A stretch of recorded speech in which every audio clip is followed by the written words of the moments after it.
Well, let us call this meeting of the Budget Committee to order. I think that Mike's been moving rooms quickly. what's Don't he doing? stop, Mike. What's he doing? Oh, He's now on Jeopardy. Oh, nice. he was in the den and he's retired to the patio, I think. But Okay. yeah. All right. I see him now. Okay. Welcome to the I'll call the meeting of the Budget Committee to order on April 23rd, 2020. I think Margaret Sheridan may end up joining us, but I'd like to keep the first hour to discussion amongst the committee members, and then for the last 30 minutes, we could have a more free ranging conversation. Does that sound okay? Yeah. Hi, Margaret. Hi, Margaret. Okay. Do we know if Sheridan is also planning to join us? So I'll say that again, what I just said. Harris, I got a text from her that she's not planning to attend. She's got a migraine. She's not able to attend. Is that what you said? Correct. Okay. Okay, Margaret. And Mike, I think that we'll try and reserve the beginning of the meeting. I was proposing the first hour to conversation amongst the committee, and then we'll open it up to other folks for the last half hour. Feel free to use the chat function if something comes up in the meanwhile, though. All right. Let me start off by, let's see. Maybe I'll just share this document. How does that sound? Budget worksheet. Let me start off by, let's see.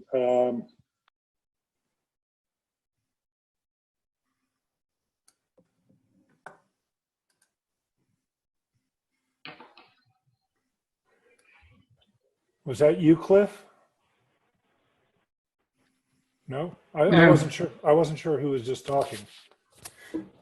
Maybe we should say, listen, if we lose control of this Zoom meeting, we'll close it and then reconvene in another way. I don't know who that was who was talking. That wasn't you, Mike? It was a male voice, but it didn't look like you were talking. So, okay, it makes me think that I wondered what was going on.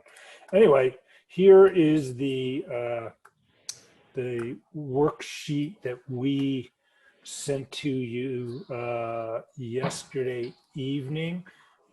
Piper has been working on this really hard, and I really appreciate her hard work on this.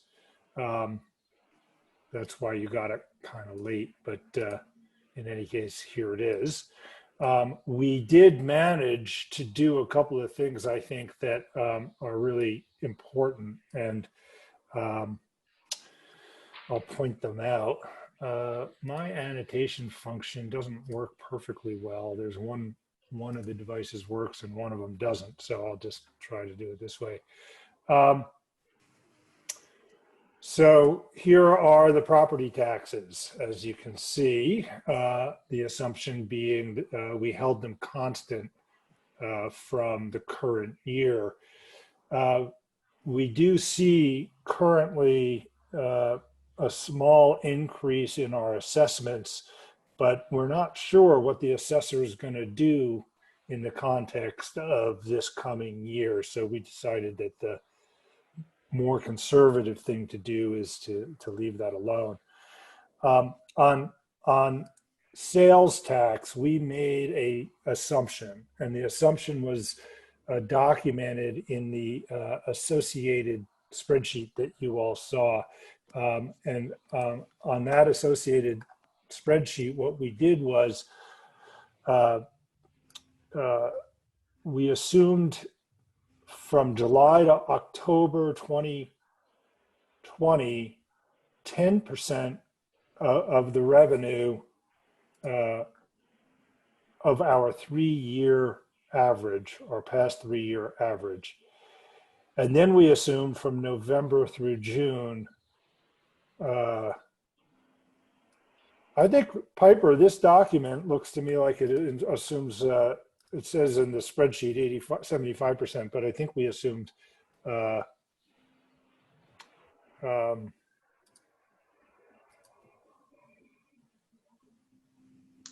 80% rather. No?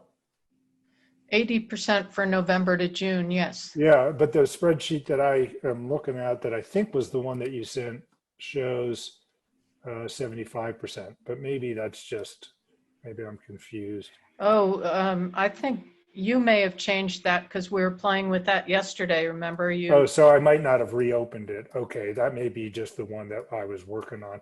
Okay, in any case, this spreadsheet, the document that you all have is assuming, this number is assuming an 80% sales tax, 80% of our 3-year average sales tax revenues for November through June. And so we end up with, this is our expected revenue, as you can see, substantially less than our current year. We thought that was conservative. The 80% is what is being talked about in the county as what they're expecting. Okay, Piper, you want to talk about highlights beyond those big revenue numbers in the revenue section? And Elise or Cliff, feel free, please, to interrupt. And I'll just scroll down. Some of the things I put on that email were 8% overall revenue and expenditure decrease and 14% tax revenue decrease. That's all the taxes together, not just sales tax. So the sales tax was. So this number here.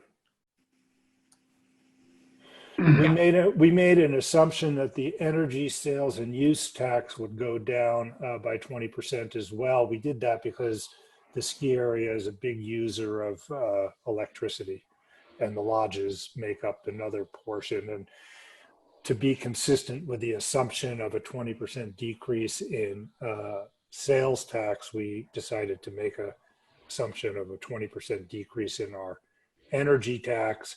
And then since the fourth quarter sales tax is associated with sales tax, we made a similar, the same assumption there.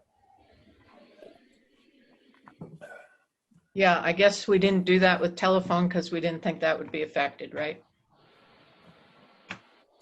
It's not that much money either way. Right. My guess is internet taxed by the under that, or is it just the old-fashioned phones? It doesn't really matter, but internet use is probably not going to go down, is all I was getting at. Okay. So I don't know if we want to, if anyone has questions on the first couple of departments there, but where there's a real change is down in the contributions and transfers section. Okay, let me go down. 1039 area. What line is that, Piper? So it's here, 1039-100 is the first of those, Cliff. Since I've got this screen on here, it's on page 2 of the document. There you go. Mm-hmm. Move you guys over here. Yeah, so the last year, you know, when you have a budget that doesn't balance, there's a place then that you can put a filler in. And last year that was 50, that was on 1039-200, use of unreserved fund balance, which we put in last year, 57,000. This year, that's under $1,000, $952. So I think we see where all our revenues are coming from, and we're about that short. I mean, that doesn't have, it could be zero, and we could take money off of something else, but that's where we stand now. It's a good place to be.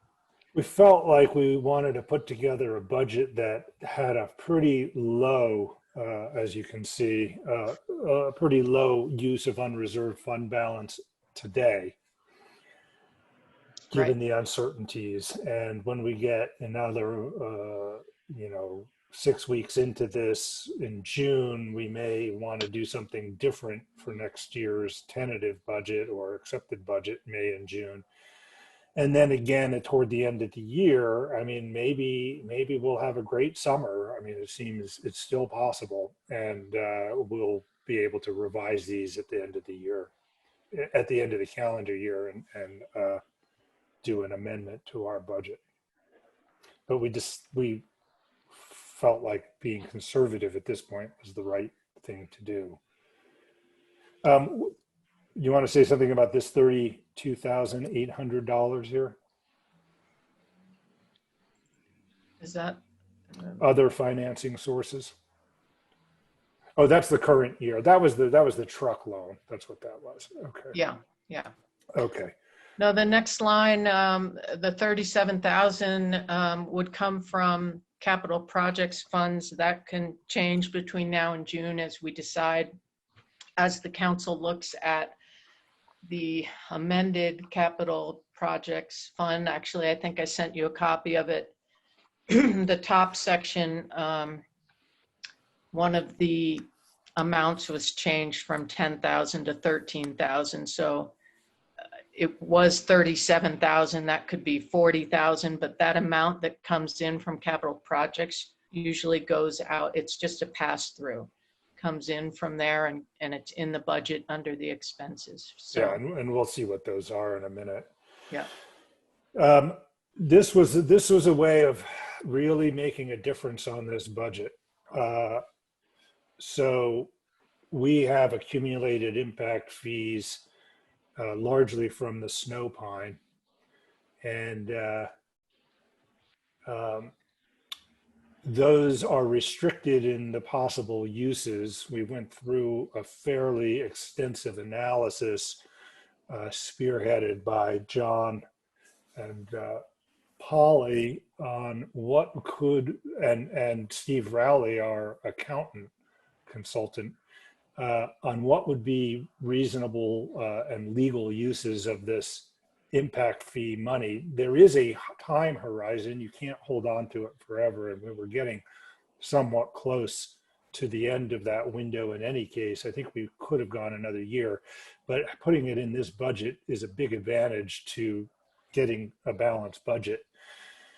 And this $117,500 would be going toward the engagement of our, basically it's the community center, the acquisition of the, whoops, I wonder how that happened.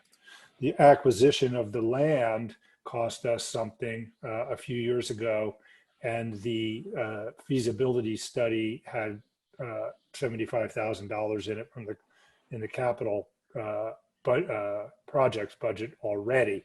And so what we plan to do is use the impact fund money for those projects, to reimburse us for the first, and to spend and essentially reimburse and have the money for the second coming out of the impact. Yep, and then there was a small amount to reimburse us for transportation and commercial core projects or studies. That pretty much taps. I can't remember, Piper, or is John on this call? Yeah, you're here. I believe that's all of the impact fund money. Is that correct? There might be 5,000 or so left. Okay, so there's a little bit. The other thing that we decided to do was that the sewer enterprise fund has this size debt to the general fund and has a fairly robust savings account. And so by paying that debt, we brought this money into this general fund budget, avoiding, it's really what's allowing us, both of these moves is what's allowing us to survive those conservative assumptions about sales tax revenue. Yeah. Now we get into the costs, the expenses. There's not much action on the rest of this page except this item for the salaries and wages is in this budget at the same level as the current year. That is to say, no cost of living adjustment, no merit raise. That's consistent with the rest of the municipalities in the county. We thought that that was an important move today. I'm not happy about having to do that, but it seemed like the right thing to do. On the other hand, again, we, have no use of unreserved funds. We'll probably end up with even with a 6-week early ending to our ski season. Our 1920 revenues are probably going to be a little bit above what we expected for the year. So, this is the kind of thing that I think we could revisit later in let's see what happens. I think that the ski area is pretty concerned about a downturn in the economy and people not vacationing. And on top of that, we've got I'm going to call it the likelihood of recurrence of COVID-19 rates. Okay.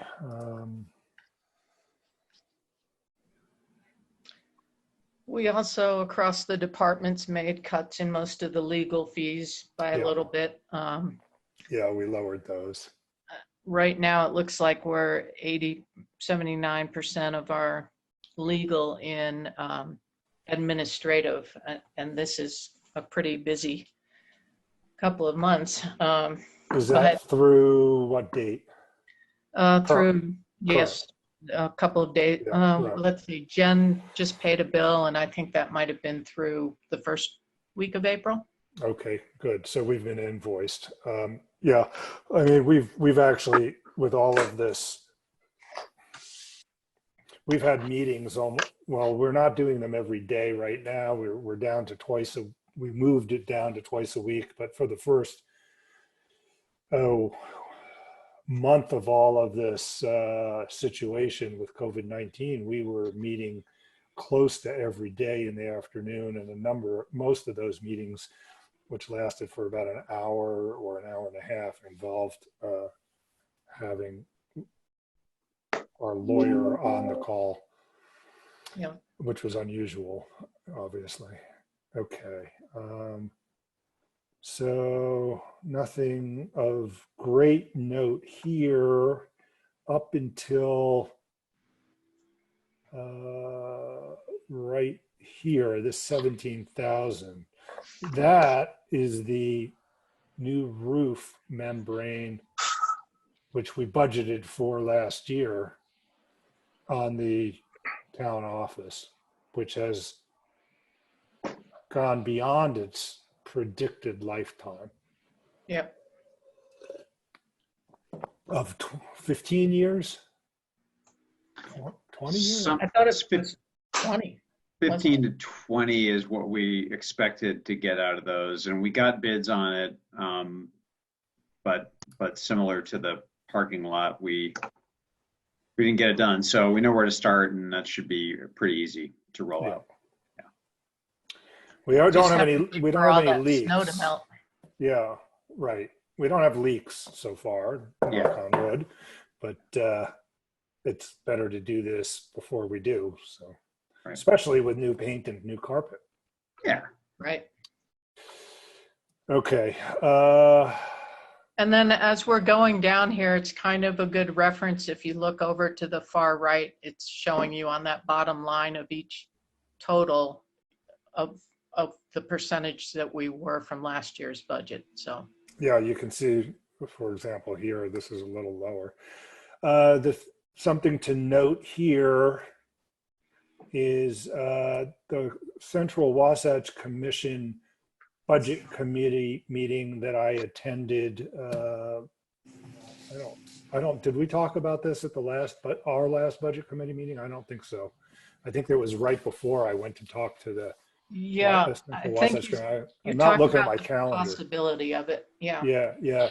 So anyway, the Central Wasatch Commission will not be requesting $15,000 from us. They will be requesting 90% of our past year's contribution, which is what we put in. That, of course, is something that is elective. Although I think it's a good thing to continue to participate. Okay. We took out, Piper, you want to address the $10,000 here? Well, yes, I guess so. It was an easy mark. It was a $10,000 number. And I think that in previous studies, and Chris, chime in if you feel the need, that we've identified certain projects. We've kind of stalled out on some of them, but if we want to pick this up at some point, if our actual finances look better, maybe we can talk to WFRC about reinstating the agreement, but for the grant. I'm sorry, you guys. I was looking at something else on my other screen here. The $10,000. I mean, we paid out the $10,000 that we budgeted to pay out last year because we had a grant that we knew we were going to get, that we knew we had to match, and there's no such grant this year. Okay. So if we have money to spend, if we identify a grant we need to match and we have money to do that, then we could put it in Later. as transportation related. Okay. Yeah. Okay, good. Okay, so the reason was that there wasn't a grant that we wanted to try to Yeah. match. The other item here that's of interest, I suspect, is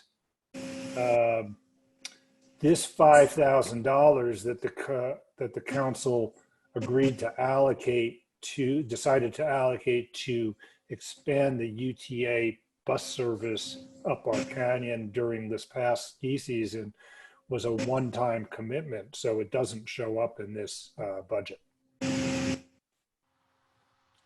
which is a change from the last one you saw, because we had just carried that forward and then on further inspection we realized that would not be recurring.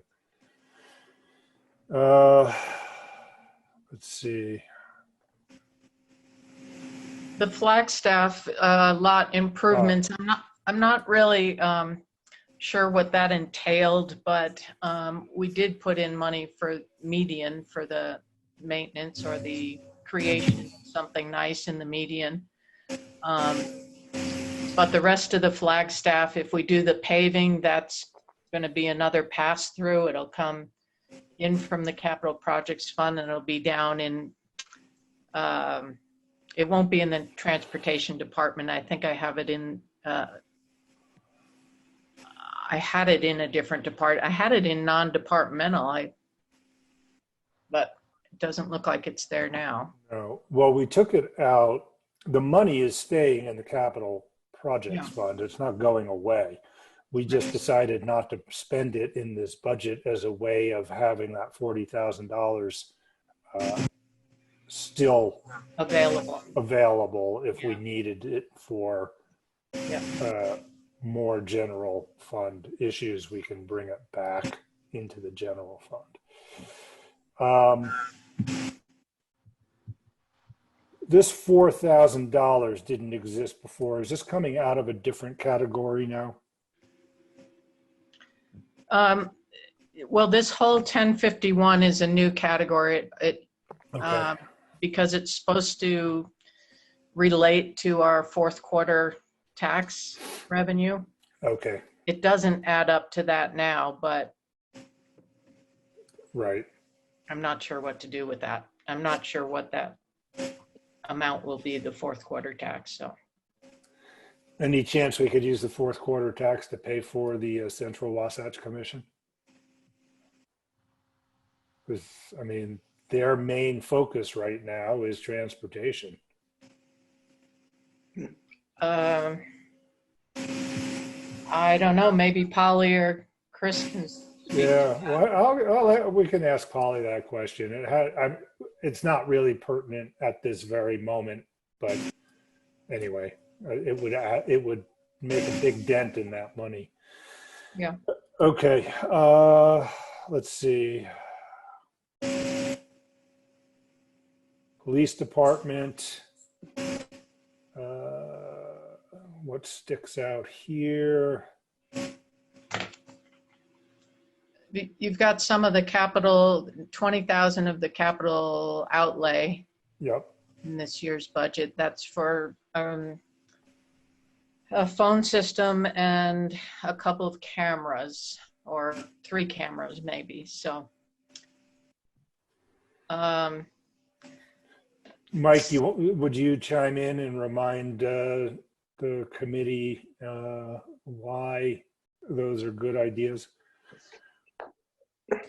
Yeah, with the phone system, that also goes along with our RevCord recording device up in dispatch. We're required to record and document all incoming telephone and radio traffic. As our current phone vendor has upgraded their operating system, our recording device and really all known law enforcement recording software has become incompatible with it because of the protocols they use. So we'll be needing to look for a new phone vendor and hopefully be able to use our existing recording device, possibly needing to upgrade that as well.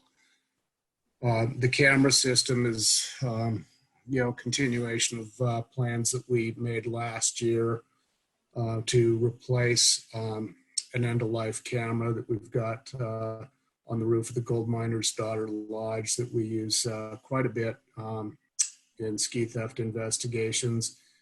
And also we had planned to install a camera on the P Ridge gun complex for security of the infrastructure at that location, and have the ability to be able to monitor some of the avalanche control activities with it. That project has grown into a partnership with the ski area and UDOT to upgrade it to a thermal imaging camera at no cost to the town. The other 2 parties would make up the balance. Okay, good. And this is money that was already in the capital projects fund. Correct. And there was one other project in there which has since been removed. Right.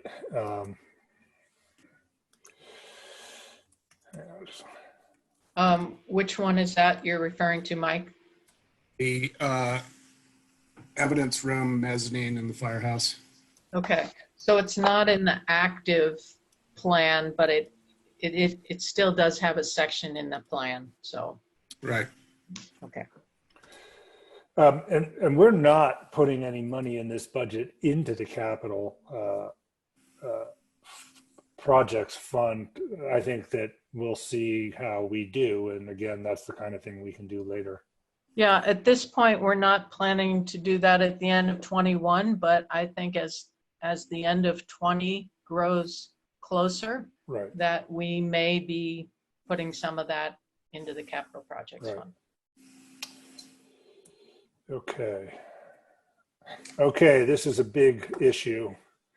To get to the zero general, to the zero, more or less zero use of reserve funds, we lowered the ACVB substantially in half.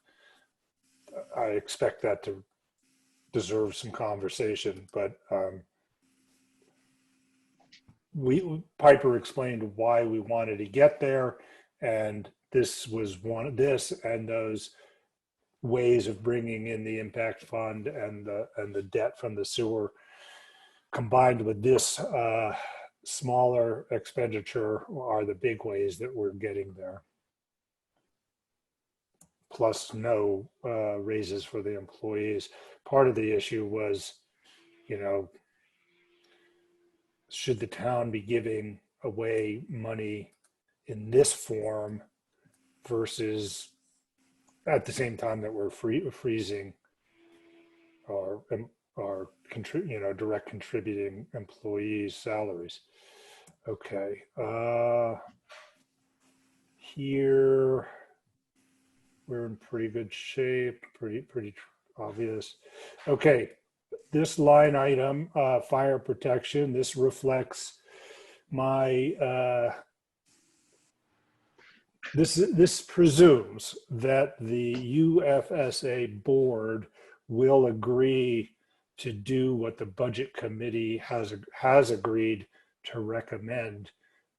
That isn't a done deal, but I am confident enough to put it in our budget that it will happen.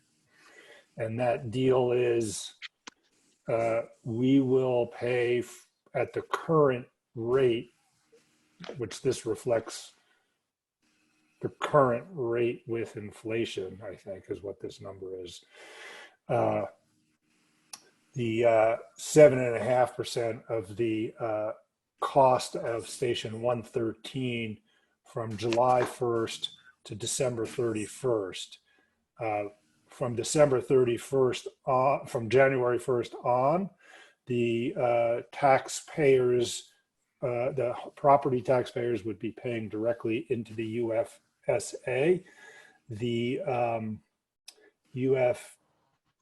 UFSA bill comes with the property tax bill in November, so our taxpayers won't, or in September, and is due in December or November, end of November. So our taxpayers won't actually owe their money for almost all of 2021. 22, no?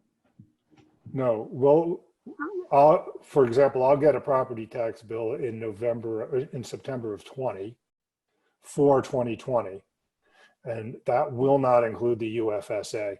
Yeah. And then I'll get a property tax bill in September of 20, and I'll owe it. I think it's always due like the 25th of November or something of 2021. Right. So we've lowered the pain by, I mean, if we didn't do it this way, if we hadn't arranged this, if we were paying starting on July 1st, it would be half of 533 or whatever 533 is. 533 is going to go up a little bit by that same I think it's 3 or 4%. And we'd have to pay the bill would be for that amount. So we're saving a couple $100,000 this way, but it does show up on our budget. It doesn't go to zero. Okay, let's see. Nothing surprising here, right? We did lower these two, but a bunch, but So based that's on only our because actual. our current budget has 2 years worth. Okay. Next year's budget, we're back to the one. Okay. I'd forgotten why that was. Okay.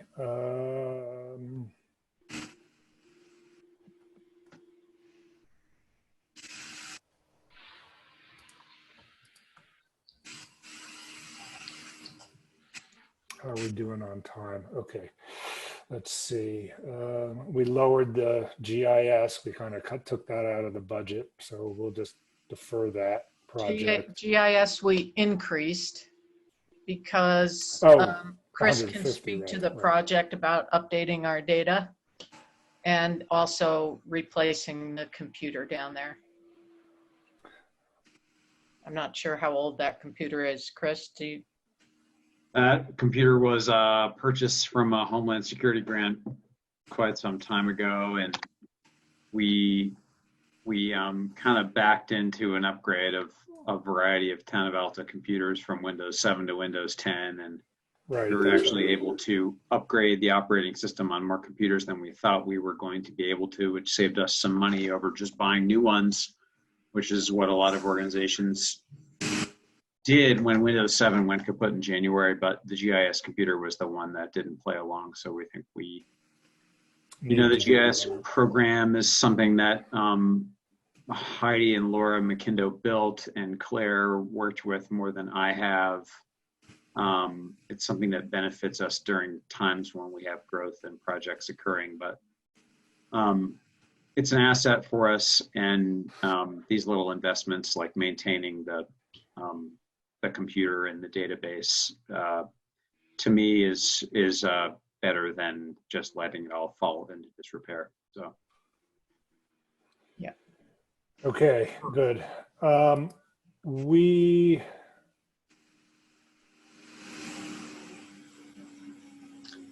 The we reason in the assume- next section, the reason it looks like it's so much less is that we bought in the current budget, we bought the truck for cash, right. and that's 34,000 of that. Yeah, and we just basically left much of this about the same. This went down. I don't recall, I don't remember our conversation on this particular item, Piper. Is that the equipment? Yeah. It remains to be seen whether we can erect the volleyball court, etc. Yeah. Okay. This is okay. There's a big increase here on the supplies and maintenance for the community center, the buildings, ground supplies and maintenance. So one of the reasons for that is we didn't have real good estimates on what it would cost to fix our snow cornice problem there.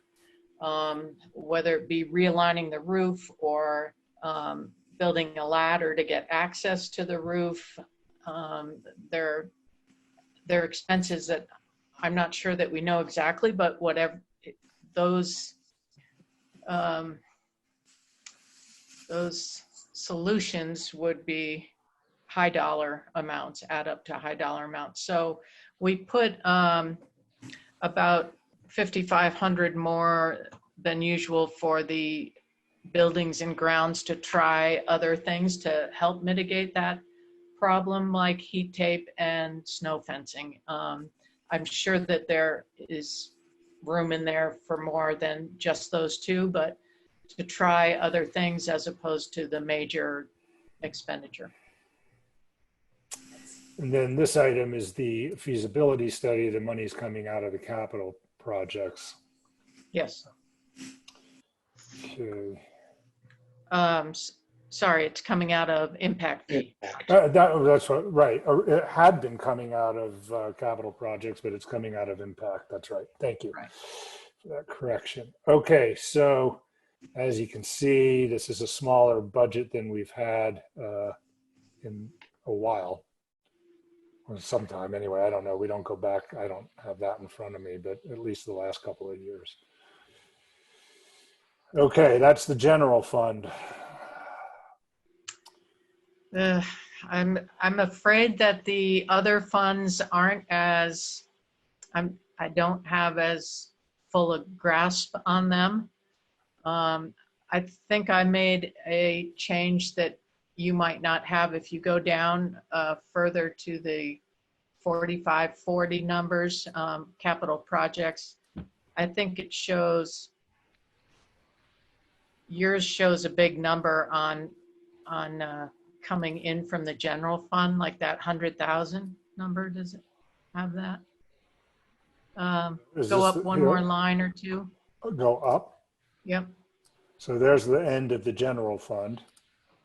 Oh, I thought you pointed out to me that it said 100,000. Maybe I. here's the transfer to general fund is here, $142,000. Right. What's that code? 4590-540. Right. Yeah, I have that on my fixed one as right now is 37,000. So transfer to general. Yeah, we're transferring that into the general fund to pay for other things. I mean, approved projects. And I need to talk to Steve Rowley about the best way to reflect it in here, but because it is reflected in our general fund as it's coming in is 37 and going out. So I guess it has to be shown on this fund as well. Yeah, I would think so. That's only going out. Right. And some of that's the 20,000. Well, that is, if it's 37 on your sheet, what it would be, Piper, would be the 20 for the police and 17 for the roof. That's correct. And my guess is that the 75 for the feasibility study is still showing up in here somehow. Right. Yeah. And Okay. Okay.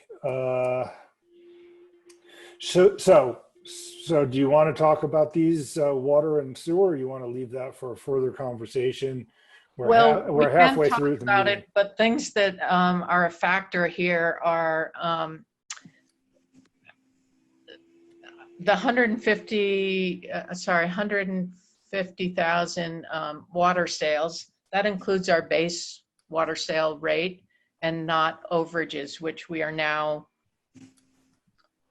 charging for overages. We did charge before, but we charged in a way that wasn't accurate. It wasn't following what's in our resolution, which says that any overage of a monthly usage is what we should be calculating. And we used to calculate it on just one annual number. So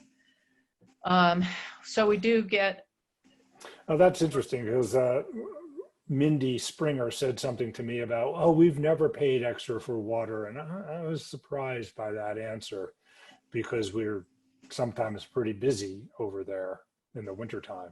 But you see why now. Now I understand. Yeah. Because it got balanced. It got compensated for in the summer, I imagine. So I believe, I mean, you can see that we've only billed out 75% of our water sales in the actual number there, and that, that number that you have highlighted, and we're already over that. So our revenues are going to be higher than projected, and so the question is what we're going to do with it, but we really can't tell that until we're closer to the end of the fiscal year. So when we look at this sheet,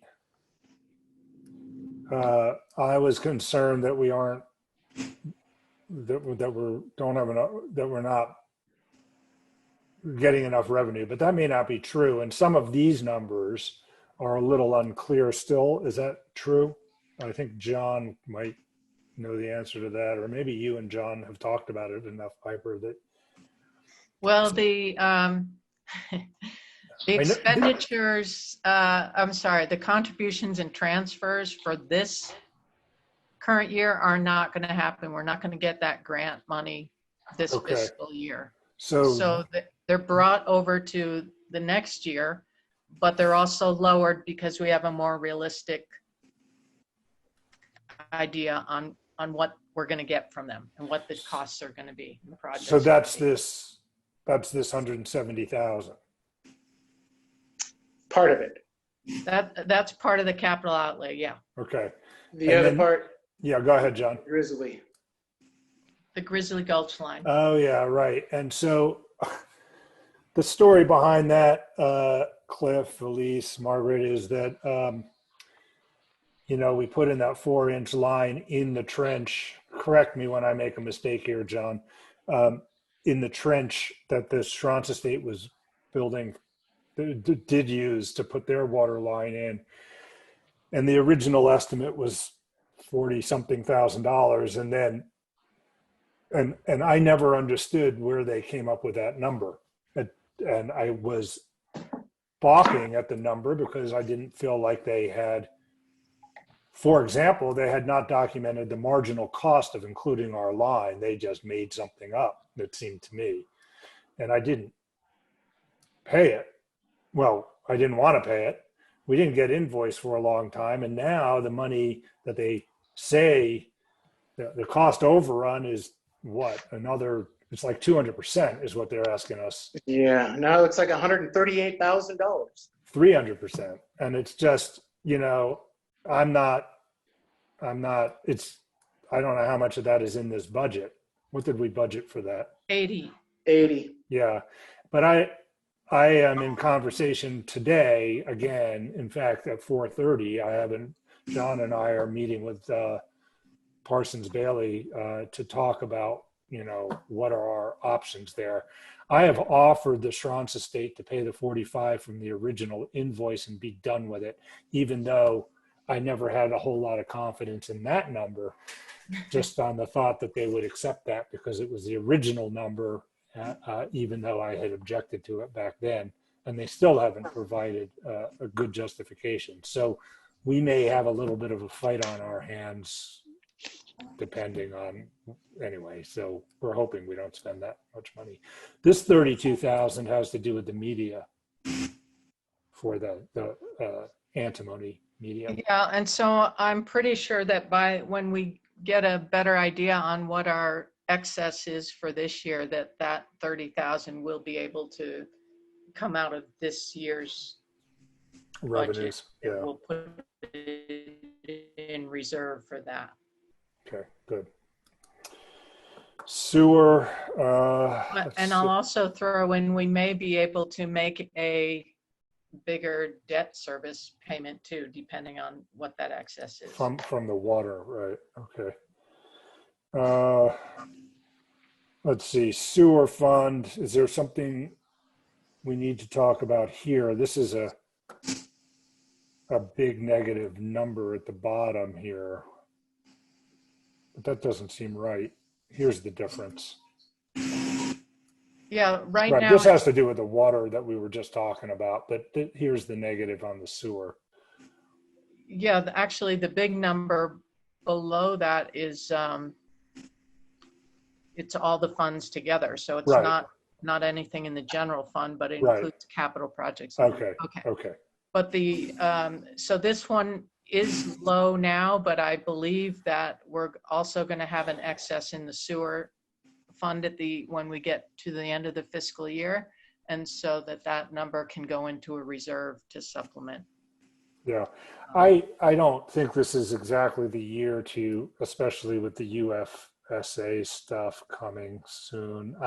I'm not particularly interested in raising sewer and water rates, although I do think these enterprises should operate as they should as enterprises and meet their costs.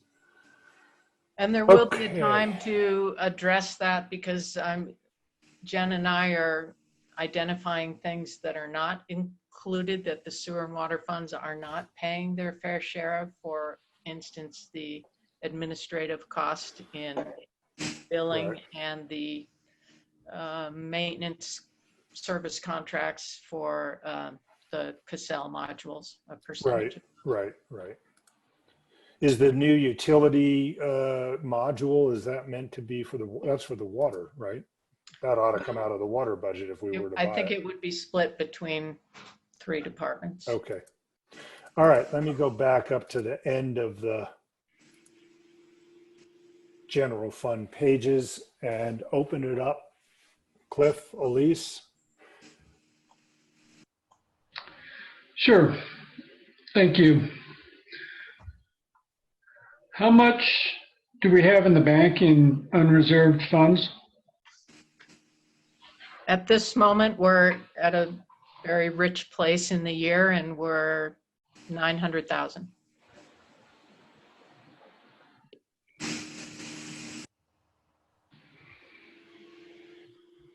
In November, that will probably be down in the 200,000 range. I mean, that's how it normally flows.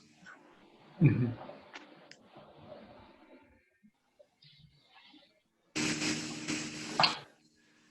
Have we, I'll just add a footnote, Cliff. Sometimes we get close to our statutory maximum in that account because of the cyclical, the sine wave nature of our revenue year. And occasionally we've moved money out of the general fund savings into the capital projects fund as a way of managing that.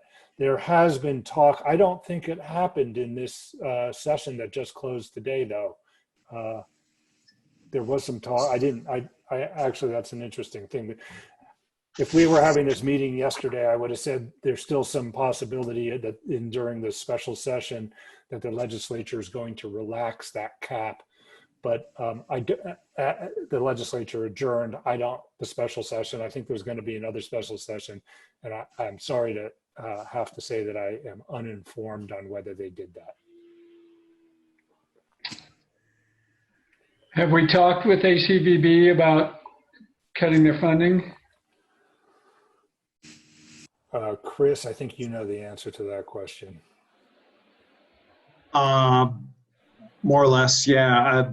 We're in, we never really reached a point of total stability under the most recent ACVB regime. And, as of today, Sasha's actually moved on from the position. And so the executive committee has been meeting quite a bit to figure out that transition. And we're planning our annual board retreat as a Zoom call, of course, in a couple weeks. And I have previewed a couple different times that, we have been talking about cutting funding to the chamber for next year. And I described at first a small cut. And as this came to shape this week, I mentioned that it was probably going to be bigger. And, generally that we were shooting for a 20% reduction in revenues and thus expenditures from the town. And so that's the extent to which ACVB understands this potential. So Sasha's leaving ACVB? She's gone. Wow. Okay. Yeah. Good to know. But I don't think it had to do with our budget. No, it did not. It did not. And, we're looking forward to a productive retreat where we've got a plan to ask some hard questions we've been needing to ask for a while at the chamber. But I think we hope to be able to hire somebody, by July 1st. And, of course, we have an SDAG, as you know. And so, yeah. Yeah.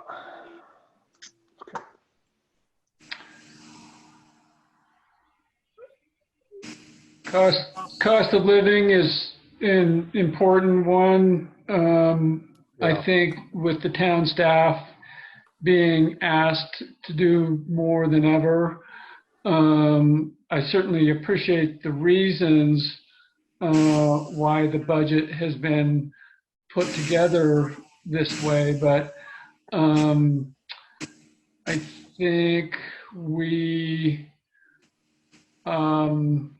have to realize that, and also inflation is just going to be a wildly moving target during 2020, and we don't know how that's going to shake out.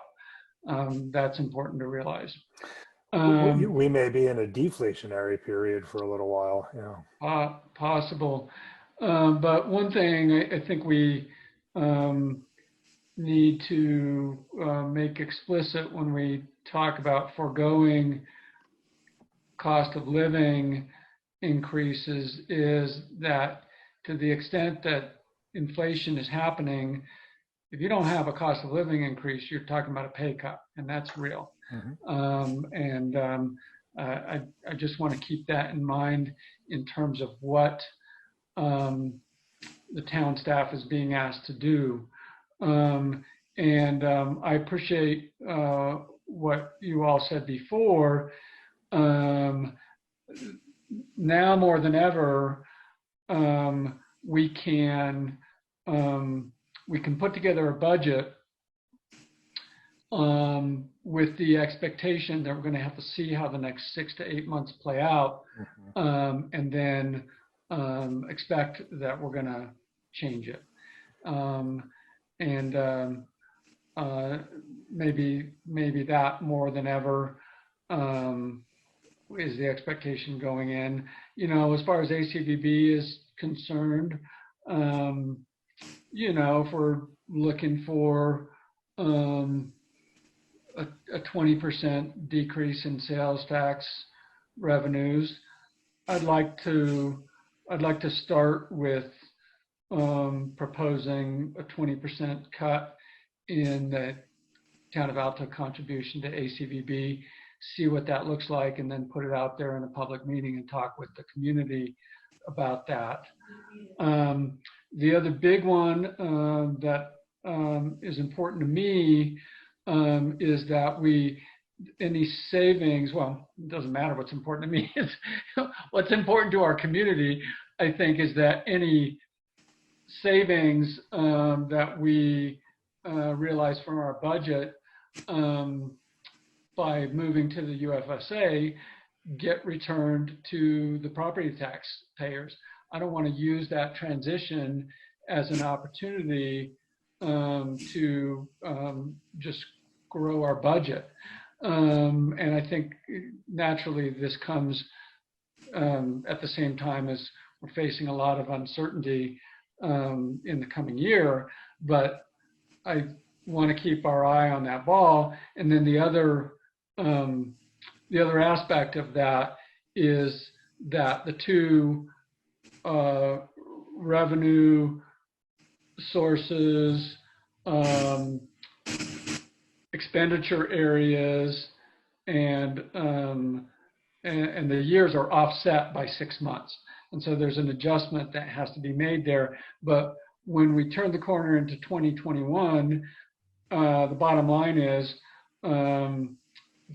from January through June of 21, the town of Alta is going to save about $78,000 in UFA contract costs, and I am going to advocate that that money is effectively returned to the property taxpayers, and then it'll happen in full in the following fiscal year 21-22. So I really appreciate what you said about the staff. Those were not easy conversations to have over the last week, as I'm sure you in your role have experienced similar difficult conversations over in the business side of things. And I really appreciated the staff's understanding of why we were putting together a budget that had that nature. One thing that we did talk about is if there is going to be more money toward the staff, we could put it into this budget if we want to currently in the bonus category and expect to pay it out in the spring if in fact we had it. We can also just amend the budget part of the way through. Well, but on bonuses, Harris, didn't we move last year to make bonuses a separate Yes. a separate line item? Yes. And do you have a ballpark, Piper or Harris, in the 1920 budget? What do we have for bonuses? Yeah, it was 15,000 in 2 departments, and then maybe another 1,000 across some other departments. I'm sorry, Piper, we got cut off. What was that total? 17,000. 17,000. I mean, I think that's where it's a given that when you get hit with a disaster, bonuses don't get paid. That's what we've done over here on the other side of the road, as well as suspending paid vacations. Those Right. vacation days are still in the accounts, but nobody's taking them right now. But I think It's when you just get, it's just a question, Cliff, that getting the money to the staff, if we want to get it to them in a way that doesn't build a base for a percentage increase the following year. But Yep.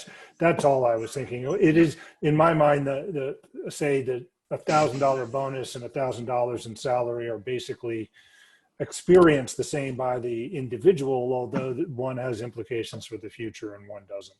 But Exactly. I'm happy to call it whatever, and we can do it whichever way we want. I'm a little concerned now. The items that you've just outlined will increase this budget by $120,000, and I think that I would recommend that the UFA issue be discussed for the 21-22 budget and left alone for this budget. But you've heard me say that already.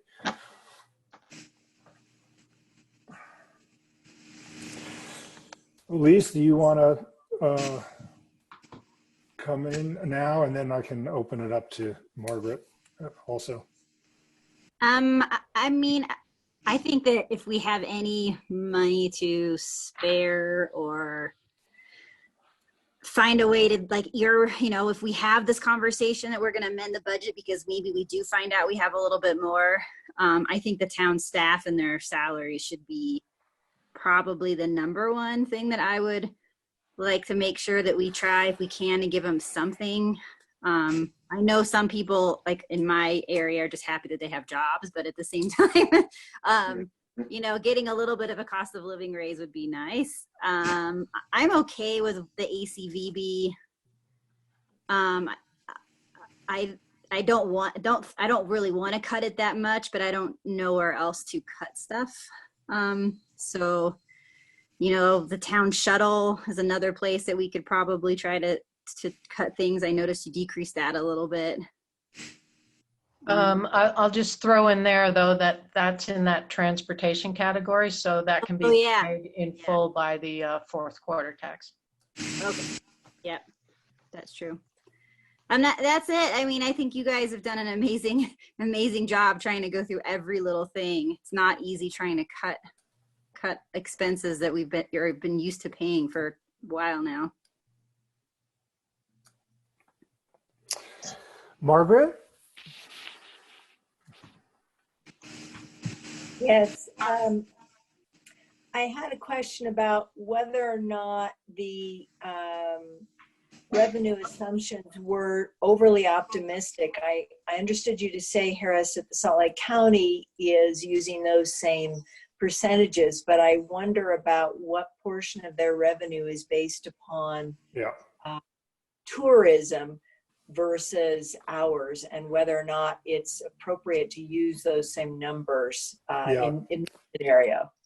Yeah, I actually, if I said Salt Lake County, I Cottonwood Heights is using about that number, and as I understand it, Mill Creek. But some of them are more. Some of them are assuming 30%. Okay. Part of the reason I didn't assume 30% or didn't push our staff to assume 30% is because We talked you out of it. Yeah, they talked me out of it because it was so ugly. But I agree with you, Margaret, that and I am willing to go back in here and say, where do we take another 150,000 out, or something like that, or 180,000 out? That would, the delta between that and what Cliff is suggesting then would be 400,000. So. Yeah, I don't have. Or 300 rather. I'm sorry, 300. But I appreciated a number of your suggestions got implemented here. I think you got that feedback. Thank you for them. Some of them are things that either we couldn't do or we thought about every one of them. Let's put it that way. One thought I had was that although to say that the staff salaries would remain constant, we know that health insurance generally goes up every year. Would the benefits be able to go up such that they would be able to maintain the current level of coverage and benefits? And then secondly, maybe related is I kind of, I wonder if the council should consider, since it is a public service that we are providing, it's not a huge amount, but whether we should forego our salary for the year as a way of contributing that money towards staff who are Right. Potentially. Yeah. We are not anticipating changes to the insurance coverage. Now, whether or not we have adequately anticipated all of the insurance costs here, Piper, you can address the 67,000, I think, on the administrative budget, for example, and somewhere the police, the insurance is in here too, at 125, which, so we held them the same as last year. What's the rationale there? So part of the rationale is that I've heard from our life insurance, who also does our long-term and short-term disability, that those rates are freezing. And I haven't heard a number on our our health insurance, but so I didn't assume any increase there. But I thought that we had some padding in our, if you look at what we have spent relative to how much through the year we are, that I think will squeak in under the current budgeted amount. Is there a way to get better, more complete information between now and a couple of weeks from now, or between now and our June meeting? I will make a call to the trust and I will come up with, okay. I mean, I know everybody wants to know that number, so I will come up with a number. You know, it's an interesting thing. I mean, the university, the county, all the municipalities are not giving any COLA adjustments or anything like that. The hospital systems are in deep trouble because all of their lucrative revenue producing procedures have been on hold. And so that's part of the big push to get that open for elective procedures. So their revenues are down, their costs are up relative to not having, at least for COVID. But they also are freezing all of their own employees' salaries. So, you know, I don't know. PEHP is a state agency. I don't know what they're going to do. I would be surprised if my health insurance costs at the U go up. Certainly my salary is not.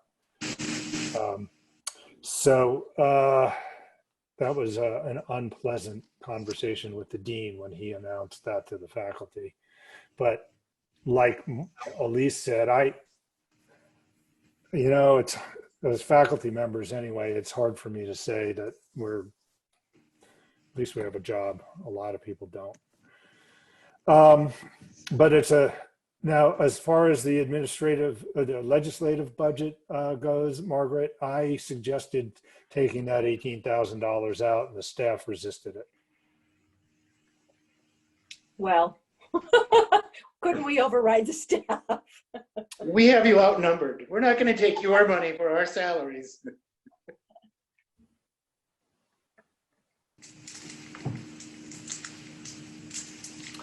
So Okay, we've got about 15, 20 minutes before, well, we've got about 15 minutes and then John and I need to go so that we can talk to our attorney, who I actually didn't set something specific up. I wonder if she's written to us. I don't see it.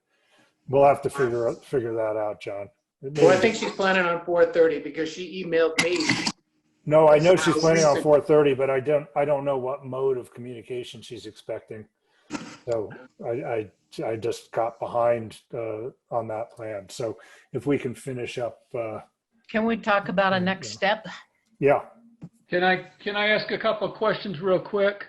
Yeah. I'm sure that you guys are already on top of these, and I want to make sure and leave enough cushion for your next meeting. But back to the first page, line 1033,350. What was the 34,000 in county transportation that we're not getting this year? 350. That's not in our budget. The 34,000, that was for the speed trailers, 2 speed trailers. Oh, gotcha. Another one, just a more general kind of placeholder. I'm sure that you guys are all over this, but don't have any idea what the prospects might be for getting some federal money from the CARES Act. So a conversation I had, there is a county meeting every Friday at 1:30, and I'm sure this will be a hot topic tomorrow, and I'll have more to say about this soon. There is, I did have a conversation yesterday with Erin Mendenhall that she was not happy that the county, a person at the county, so this is call it a rumor at this point. A person at the county said to Erin that the county is contemplating, since the money goes to the county and the county redistributes it to the municipalities, the county is thinking about holding it themselves and only reimbursing municipalities for actual hard goods, which of course, Erin and I just were like, well, the big cost is personnel. It's not, yeah, there's perhaps some costs for barricades. I mean, we put up a window at the post office, right? But, it's the overtime or whatever for the, so I'll have more to say about this after this meeting tomorrow. Cool. It doesn't sound like we should be holding our breath. Yeah. Certainly, Those we're are my not going to, questions. there doesn't seem to be any indication that they're going to make up sales tax losses.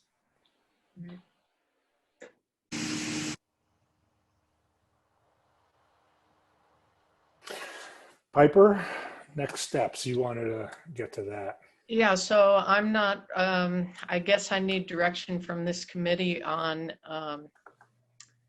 where to go with this before the council meeting. If we brought it as it is and passed it, if you passed it as a tentative budget, we still have 5 or 6 more weeks to make changes to it. But I think that we need some kind of tentative budget in May. Then we'll put out a notice for a public hearing on the budgets. So I suppose that following on that, what I would probably be expecting to do, I mean, we've got just under 2 weeks before the next town council meeting. We'd like to send out materials at the end of next week. So I think that the choice for the committee is either to meet again next week after you but it would be nice to get some specific recommendations about how you want to handle things today, or we will we'll go through this again, and if we made any changes, they'd be small and kind of refinements, and send it to I guess I can't remember our process. Is the committee formal enough that we need a vote from the committee to recommend a budget to the council? I don't recall what we do. We don't usually take Do a that. vote. I We don't think usually we do come to an that. understanding and present it Yeah. to the council. So I mean, one thing I could propose is that we adjourn this meeting in the next few minutes. Think about it a little bit. We'll survey the committee members about whether you're ready for this to go to the whole council next at the next town council meeting. Does that seem like a reasonable next step? Yeah. Give you guys Yeah. 24 hours or 48 hours to mull it over, and then we'll be in touch with you. Yeah, and if there are specific recommendations, let me know that, and I can bring it to Yeah. the staff. Or The- we do have more than weekly discussions on the budget, so we can Yeah. talk about it. Yeah, and one of the things about this situation these days is staying in the. It feels like I'm busy all the time, but I'm also available all the time. There's just like no escaping. True. That's universal now. Yeah, this machine. So we can meet again if we need to, is what I'm saying. Thank you for all of your thoughts and study. Council, I should have a draft copy of the minutes out in the next day or so, or in the next day before the end of this week. And then if I can get that back by next Wednesday with any suggestions, let me know. Piper, maybe a little bit of maths that you might have more ready access to would be if we pegged cost of living at, say, 1.5% as a guess, then what would that number be that we're talking about? And if you're asking, I do know that would be about $9,000 or $10,000. If it were 1.5%? Yes.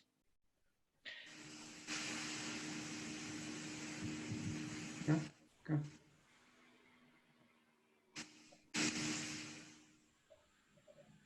That's a rough number. Okay. I guess we ought to, let me ask you this, Margaret, what would you think is a conservative number? Percentage decrease on sales tax revenue?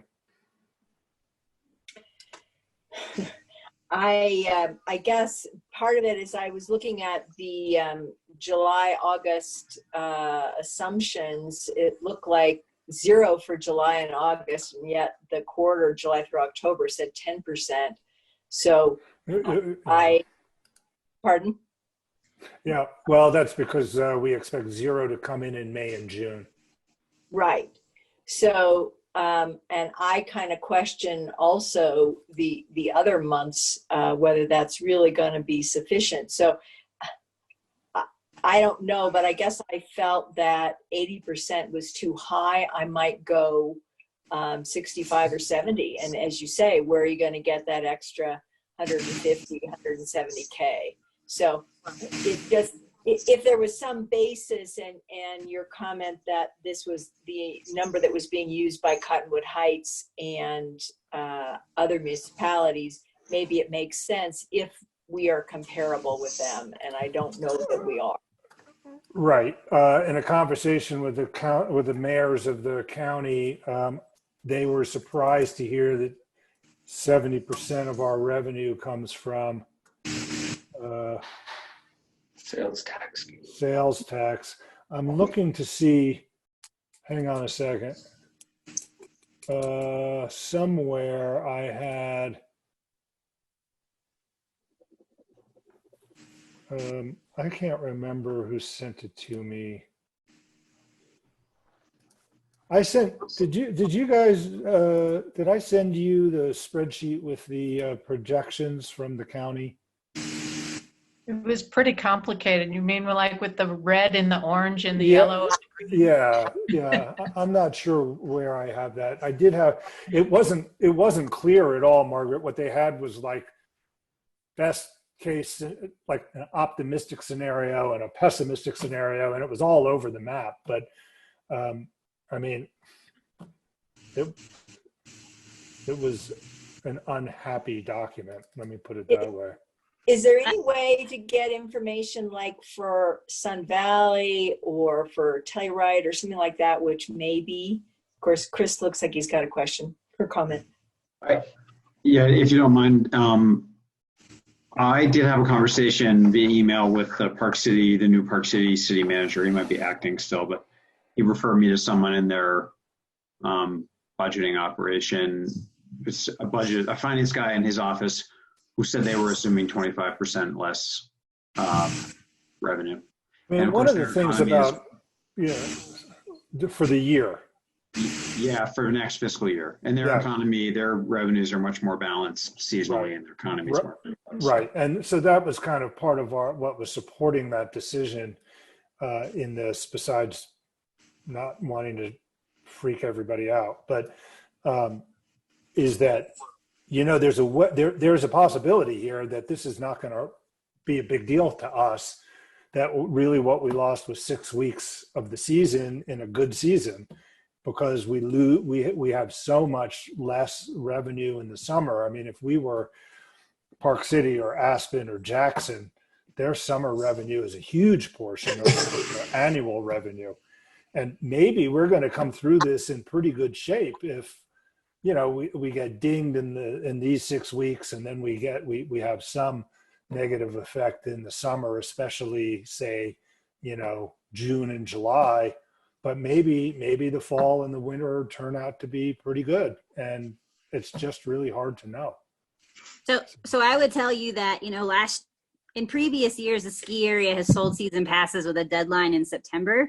Yeah. 2 years ago, they started selling early. Last year, there was a deadline in June, and there was a deadline, I can't remember if it was sometime in early September and another one in November. That June one was like was the biggest point of season pass sales. And I believe we're still hoping to start season pass sales sometime in May. So hopefully things, that may not change. Hopefully we still get the same or similar. If there is a deadline that gets pushed back. So if Mike decides to not do a June deadline and he pushes the deadline back on season passes to maybe say September again, that'll change how the revenue is going to come in the past couple of years, because that is a big chunk of the ski area's revenue. Yeah. That we as a town get sales tax on. So it's just something to think about. Like I said, I think the ski area is hoping to start season pass sales, but I haven't heard deadlines. So that will change some things. What's interesting about that money is that we don't actually get that on our budget. You don't. Yeah, you know what? You don't claim. That's right. You guys don't get it until the skiers start skiing. It gets claimed as a sale then. Right. So so that shows up in the November. Yeah. But never mind. Yeah. Okay. Yeah, I did look into that issue. Well, just looking at the last 3 years, 1920 is significantly higher than the previous 2 years. Yeah, because last year was the first year the ski area started staggering season pass sales. But yeah, like you said, maybe we don't get sales tax on those until the skiers start skiing. I can't remember how it's done. Well, I'm not finding that. It's in some. I have it somewhere, but I'm not sorry. I don't have. I don't know where it is at the moment. So I'll try and find the county, but I'll know more tomorrow anyway. I'm sure this issue is going to come up, what assumptions people are making. All right, John and I better get going.